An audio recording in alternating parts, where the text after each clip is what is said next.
Hi guys, எல்லாருக்கும் வணக்கம். நான் உங்க கணேஷ் காந்தி. இப்போ டைம் பார்த்தீங்கன்னா 6:18 PM, டேட் வந்து 5th Jan 2026. பார்க்க போகிறது வந்து நிஃப்டி மார்க்கெட்ஸ்லாம் எப்படி இருக்குது, இன்னைக்கு என்ன நடந்தது, நாளைக்கு என்ன நடக்க போகுது அப்படிங்கிறது தான் முக்கியமான அப்டேட். அப்படின்னு பார்த்தீங்கன்னா US captures of Venezuela president.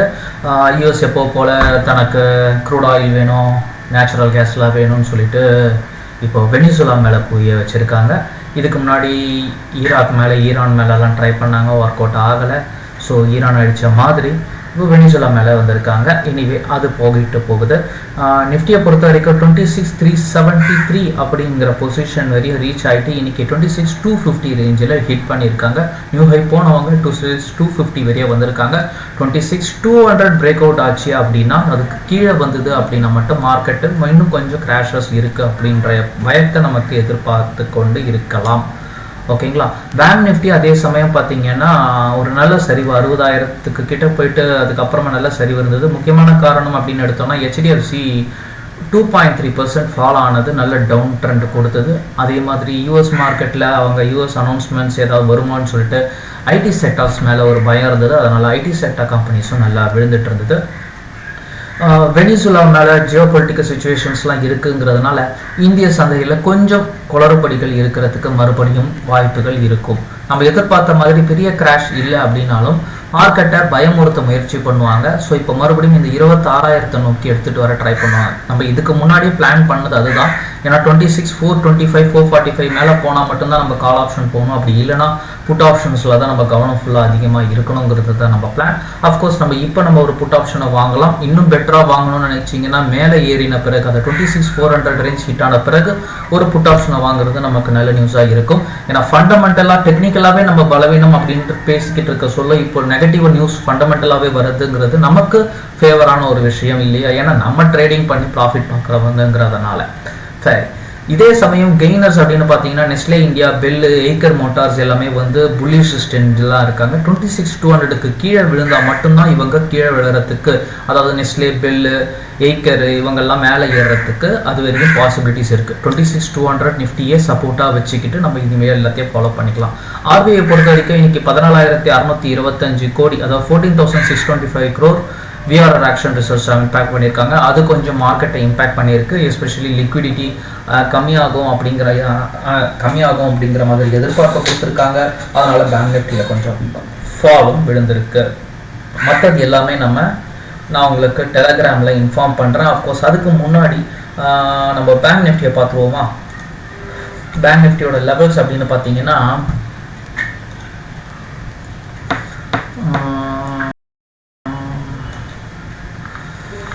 நான் பேங்க் நிஃப்டிக்கு வந்து இந்த பொசிஷன் இருக்கு பாருங்க, 60,145 இந்த ரேஞ்ச் பிரேக் அவுட் ஆச்சுன்னா மட்டும் நான் கால் ஆப்ஷனை பற்றி யோசிப்பேங்க.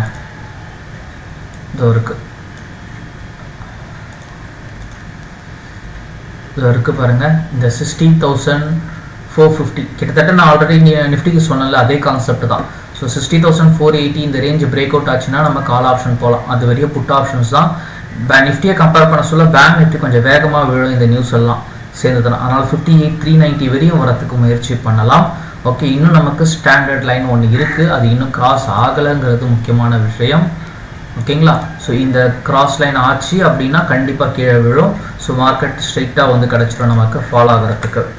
ஓகேவா. ஸோ அதனால் பேங்க் நிஃப்டி மேலே ஒரு குறியை வச்சுக்கோங்க. ஏன்னா அது மந்த்லி எக்ஸ்பைரிங்கிறதுனால ப்ரீமியம் ஏற்ற இறக்கங்கள் அதிகமாக இருக்காது. நமக்கு டென்ஷன் இல்லாமல் ஜாலியாக ட்ரேட் பண்ணிக்கிட்டு இருக்கலாம். ஓகேங்களா. க்ரூட் ஆயில் இதெல்லாம் வந்து ஒரு கிளான்ஸ் பார்த்துருவோமே. நான் ரொம்ப நாள் க்ரூட் ஆயில் ட்ரேட் பண்ணல, ஏன்னா மூமெண்ட்ஸ் எதுவும் கொடுக்கல அப்படிங்கிறதுனால. இப்போ டிமாண்ட் கிரியேட் ஆகிருக்கு அப்படிங்கிறதுனால க்ரூட் ஆயிலை பொறுத்த வரைக்கும் நான் ஆக்சுவலாக மல்டிபிள் சார்ட்ஸ் வச்சுருக்கேன். உங்களுக்கு அது விசிபிள் ஆகுமா இல்லையா, இண்டிகேட்டர்ஸ் அதிகமாக இருக்குது. ஸோ இப்போ கேப் அப் எடுத்துட்டாங்க இன்னைக்கு. ஓகே, ஸோ இப்போ கேப் அப் எடுத்ததுனால இவங்க அநேகமாக 5,315. ஸோ ஃபர்ஸ்ட் இங்கே ஒரு பொசிஷன் இருக்குது 5,260 ரேஞ்சுக்கு. ஸோ இது பிரேக் அவுட் ஆகட்டும். இது பிரேக் அவுட் ஆச்சுன்னா ஒரு கால் ஆப்ஷன்ஸ் எடுத்துக்கோங்க. டைரெக்டாக 5,360க்கு போயிடுவாங்க. ஓகே, மேபி இது இன்றைக்கே நடக்கிறதுக்கு கூட வாய்ப்புகள் அதிகங்க க்ரூட் ஆயிலை பொறுத்த வரைக்கும். கோல்டு, சில்வரு எல்லாத்தையும் யோசிக்காமல் வாங்கி வச்சுருங்க, கண்டிப்பாக ஏறும். ஓகே, நேச்சுரல் கேஸு வெயிட் பண்ணலாம். சடனாக ஏறுறதுக்கான பாசிபிலிட்டிஸ் இவங்ககிட்ட இருக்குது. இண்டிகேட்டரு ஆஃப் பண்ணி வைங்கடான்னா ஸோ நேச்சுரல் கேஸஸ் சடனாக மேலே தூக்கும் க்ரூட் ஆயில் ஏற ஆரம்பித்த பிறகு, அதனால் அதை கொஞ்சம் வெயிட் பண்ணலாம். வெயிட் பண்ணிவிட்டு என்ட்ரி ஆகலாம். நான் அதுக்கான லெவல்ஸ் சொல்கிறேன். இல்லைனா இப்போவே சொல்லணும்னா அது இந்த பொசிஷன் வரையும் வெயிட் பண்ணணும். 290 வரையும் வெயிட் பண்ணணும். 290 ஹிட் ஆன பிறகு நம்ம கால் ஆப்ஷனை வாங்கிக்கலாம். ஒரு 0 வெறும் ₹1 ₹2 இருக்கிற ப்ரீமியம் வாங்கினீங்கனாலே போதும், ப்ராஃபிட் பக்காவாக கொடுத்துரும் இது. சரிங்களா?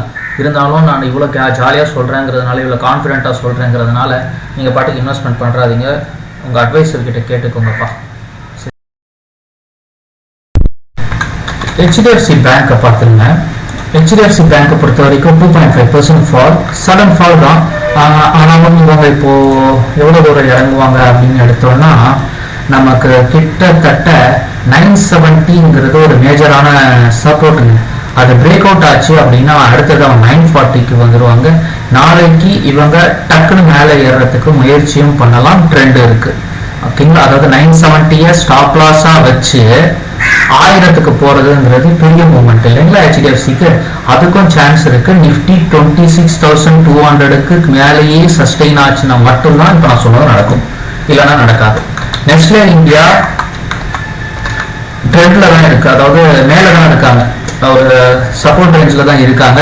இவங்களோட டார்கெட் வந்து இப்போதைக்கு 1347 ஈஸி டு ஹிட். ஸோ அதுக்கு இப்போ சென்டர் பாயிண்ட்டுங்கிறதுனால நம்ம ஆப்ஷன்ஸ் வேணும்னா ட்ரை பண்ணலாம். ஏன்னா ஸ்டாப் லாஸ் வந்து ரொம்ப பெருசு இல்லைங்களா? ஸோ நம்ம 30 மினிட்ஸ் சார்ட் அப்படின்னு பார்த்தீங்கன்னாலோ 1 ஹவர் சார்ட்னு பார்த்தீங்கன்னா கிட்டத்தட்ட நம்ம 1285 வந்த பிறகு வாங்கணும். வந்த பிறகு வாங்கினீங்கன்னா ஒரு அளவு சேஃபாக இருக்கலாம். இப்போ வாங்குறீங்க அப்படின்னா நம்ம இந்த கிராஸ் லைன் மெயின்டைன் பண்ணி ஆகணும். 1313 அந்த ரேஞ்ச் பிரேக், இல்லைன்னா 1311 அந்த ரேஞ்சை ஸ்டாப் லாஸாக வச்சுக்கிட்டு 1320 பிரேக் அவுட் ஆன பிறகு கால் ஆப்ஷன் சென்டர் ஆகுறதுன்னு ட்ரை பண்ணலாம். இப்போவும் சொல்கிறேன், இதுவும் நிஃப்டி 26,200க்கு மேலேயே சஸ்டைன் ஆச்சுன்னா மட்டும்தான் இந்த கால் ஆப்ஷனை பற்றி நம்ம பேச முடியும். இல்லைன்னா நீங்கள் நேராக ஹெச்டிஎஃப்சியில் 970க்கு பிரேக் அவுட் ஆகி கீழே வருவோம், புட் ஆப்ஷனை வாங்கி காசை பார்த்துக்கோங்க. இவங்க வந்து முக்கியமான இடத்தெல்லாம் பிரேக் அவுட் ஆகிட்டாங்க.